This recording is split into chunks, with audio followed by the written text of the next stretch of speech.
নাম জানাহীন লাশ হিসাবে এখানে দাফন হতে হবে, আমার কি জানাজা হবে না? আল্লাহ রাব্বুল আলামিনের কাছে প্রার্থনা করেছিলাম, আল্লাহ কবুল করেছেন, আমাকে স্বদেশে বীরের বেশে ফিরিয়ে নিয়ে এসেছেন। সুতরাং আল্লাহর দরবারে বিচার আছে, মজলুমের বিচার আছে, আল্লাহ কবুল করেন।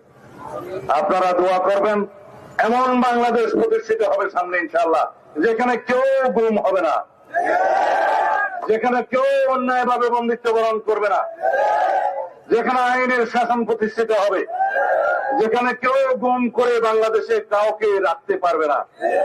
আমরা প্রথম দিন থেকে আমি সাক্ষাৎকারে বলেছি, বাংলাদেশে এই মুহূর্ত থেকে সমস্ত গোয়েন্দা সংস্থার সকল গোপন কুঠরি বন্ধ হতে হবে, সমস্ত গোয়েন্দা সংস্থাকে রাজনীতিতে নাক গলানো বন্ধ করতে হবে। সুতরাং সেই রকম একটি আইনের শাসনের বাংলাদেশ, সেই রকম একটি গণতান্ত্রিক রাষ্ট্র আমাদেরকে বিনির্মাণ করতে হবে। আপনারা অবিরত সংগ্রামে লিপ্ত থাকবেন আপনাদের অধিকারের জন্য, যাতে ভবিষ্যৎ কোন সরকার স্বৈরাচারী হয়ে না উঠতে পারে। আমি আমার বক্তব্য এখানে শেষ করলাম। অসংখ্য ধন্যবাদ জানাই আপনাদের এই ভর দুপুরে আমাদের বক্তব্য শোনার জন্য। কৃতজ্ঞতা জানাচ্ছি আপনাদের। নসরুম মিনাল্লাহ ওয়া ফাতহুল করিম। আসসালামু আলাইকুম ওয়া রাহমাতুল্লাহি ওয়া বারাকাতুহু।